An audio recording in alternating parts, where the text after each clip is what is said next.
Алманың зиянды жағын білдіңіздер ме? Тым қарапайым сұрақ.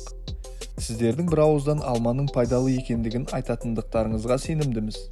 Алайда диетолог мамандар алманың зиянды тұстарының бар екендігін естен шығармауға кеңес береді.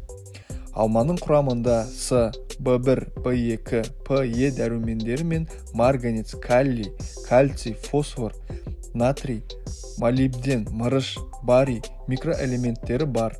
Алмадағы темір қан айналым жүйесіне өте қажет. Сондай-ақ онда жасұнықтың өте көп бөлігі бар. Алма бауыр, бүйрек, асқазан, ішек жолдарының жұмыстарын жақсартады.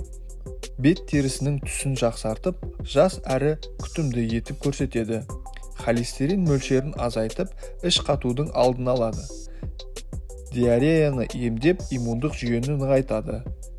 Алдыңыздағы тізімді көріп, ешқандай нашар қырын байқамағандығыңызды айтарсыз. Асықпаңыз, диетологтар алманың құрамындағы жасұнықтың көп болуы колит ауруының пайда болуына әкеп соқтыруы және асқазан ішек жолдарының жұмысына зиян тигізуі әбден мүмкін екендігін айтады. Екіншіден, құрамындағы жеміс қышқылының шамадан тыс көптігі асқазандағы жараны ұлғайтып жіберу қаупі бар.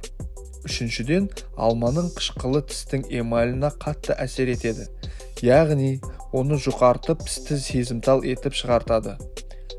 Алма жапырағынан демделген шайды көп ішпегеніңіз абзал. Мұның қант диабет ауруына шалдықтыратындығы дәлелденген.